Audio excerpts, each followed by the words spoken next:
Saturday, November 15th. 13th. Man, my calendar's all messed up. November 13th. Here we are. Just going to keep things rolling with these side skins and the bottom skin here.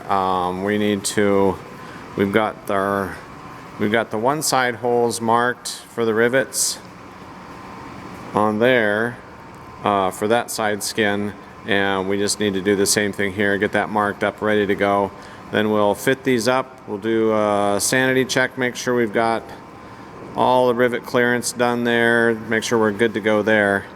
And then we can drill those out, and then we can transfer drill onto the bottom skin, and then that all comes off, gets cleaned up.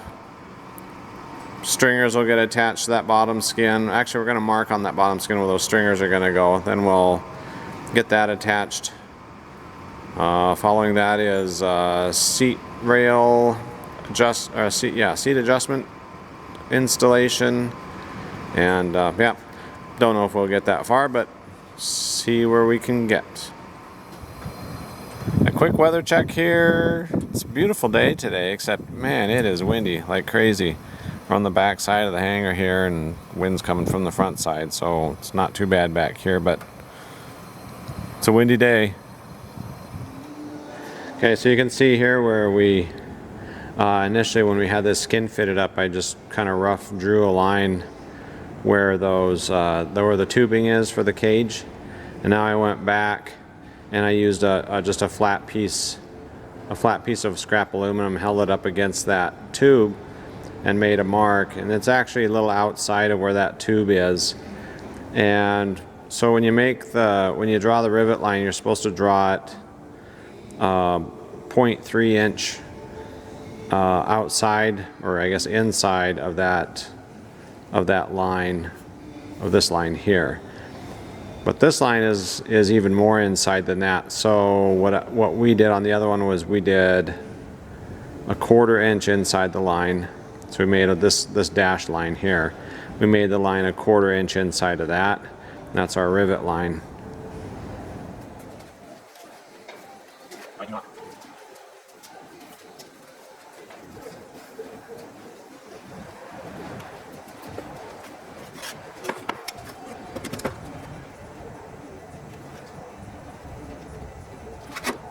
Okay, I've got my rivet line drawn on here, and if you can, maybe you can or can't see, but so initially we drew this edge line here for the tubing, and like I said, it's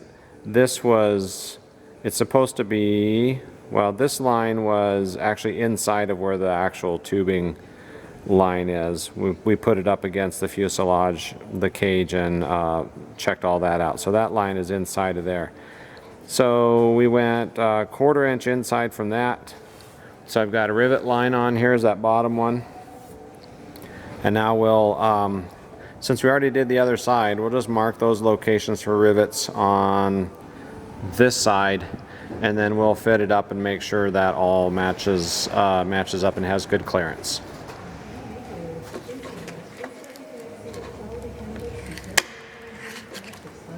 So I got my template, this clear template that I used, clear plastic, and I just did a mark at every 2 inches.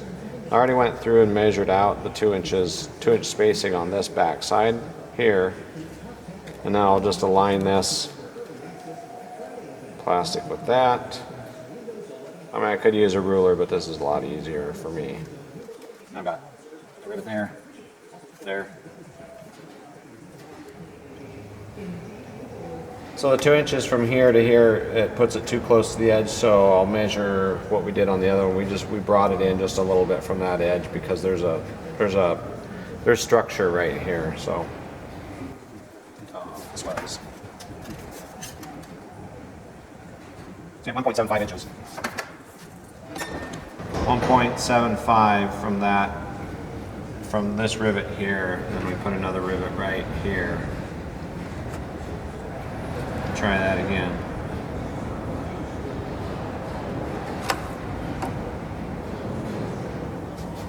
Right there. And I'll circle these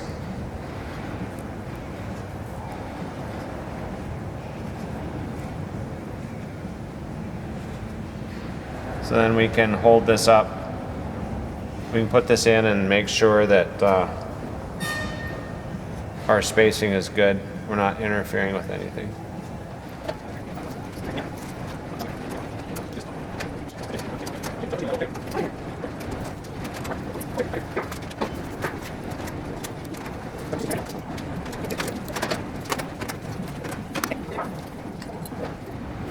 Okay, you can see where we marked these rivets here. We've got those marked, and we just go along here. We just want to make sure that it's clear of any structure.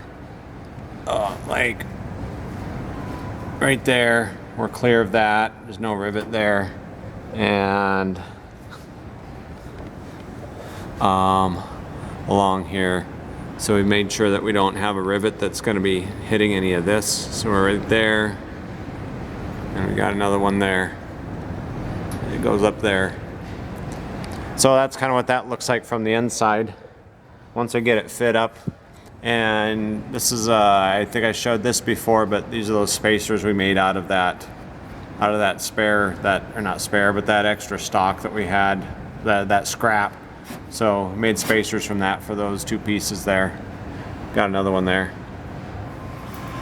And one other thing you have to do on this is I marked these rivets that are going to be underneath this gear mount plate.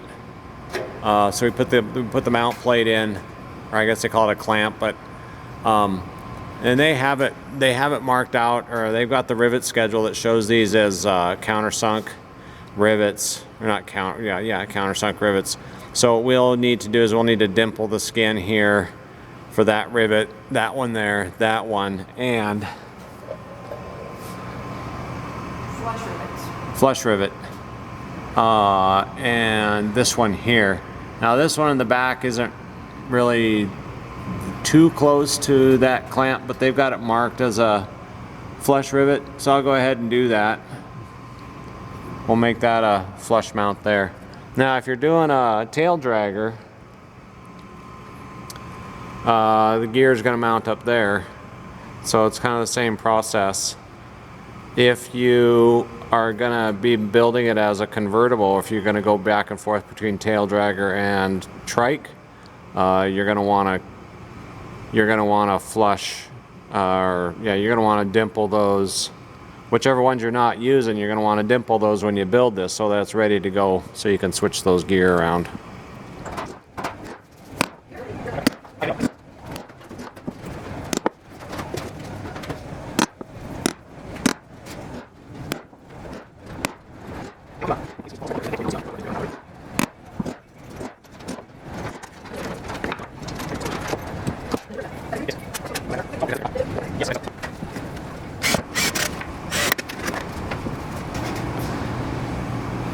Where these flush rivets are going to be going, I'm pilot drilling these with a number 40.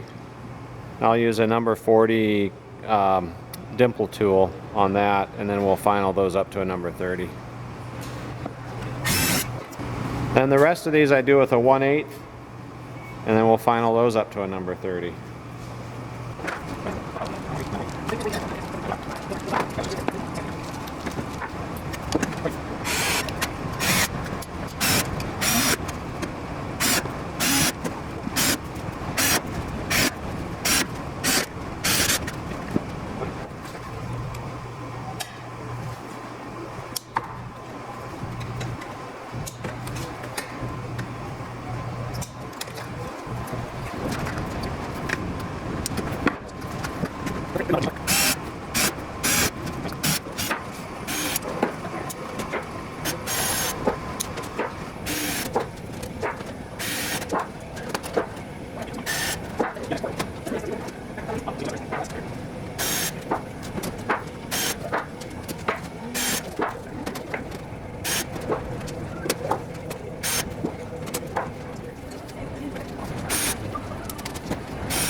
Got our rivet holes for the sides of this bottom skin transfer drilled, as you saw from the side skins.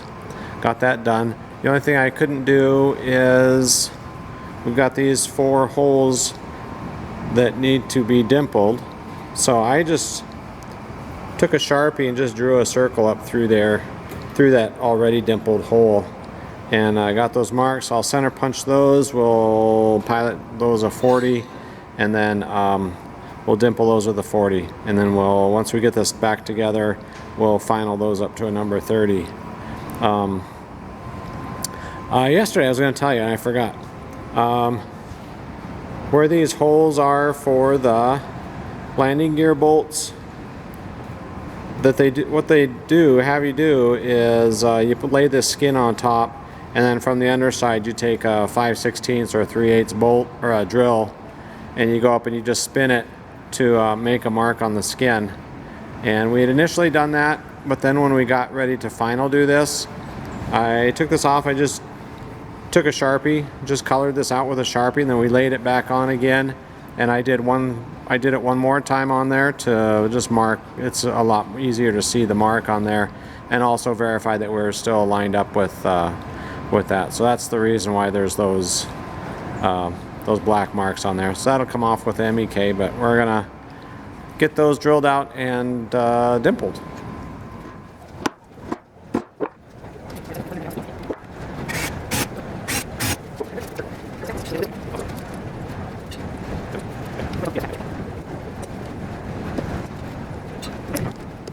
Well, just cruising along here today. We got this skin all transfer drilled. This is the bottom skin. Transfer drilled, dimpled on the landing gear locations, and got it cleaned up, deburred, and I went through and marked where all of the tubing, all of the steel tubing is on the bottom of the airplane, so we can get that primed up. I'm not priming the whole thing, just going to prime where those sections are adjacent or in contact with that tubing. So I'll get that done. We also did the same thing with the sides. We got the side skins prepped, deburred, cleaned, and marked up for painting. And once we get that done and dried, then we'll get our spots for where we're gonna put the stringers on, and we'll re-clean those with MEK, make sure those are nice and clean. And we'll be able to put those on. So, yep. Done for the day up here. We've got quite a bit done today. Got our bottom skin is all drilled, cleaned, primed, ready to go. Side skins are all drilled, clean, primed, ready for riveting. So spacers, we've got all of our spacers done. Space strips, the bottom spacer strip. Side spacer strips are done, ready to go. Yeah. Yeah. So next is I think what we're gonna do is I think we're going to do the nut plates. We're going to look ahead here and do these nut plates that are on the bottom, just so we don't have to fiddle with those later. Unless you know something I don't know why those shouldn't be done. Kind of curious. We've got the sliding seat adjustment to install. And once we've got that installed, then we will be ready for bottom and side skins on fuselage. So we're getting kind of close to that. And once that's done, we're looking at probably doing the landing gear, main gear, and wheels, and getting this thing turned back over. So the adventure continues. Anything you want to add? The wind is so quiet. The wind finally let up. Man, it was windy. It was crazy windy today. Yeah, hey, thanks for watching the videos and comments and questions, and have a good evening, and that's it for now.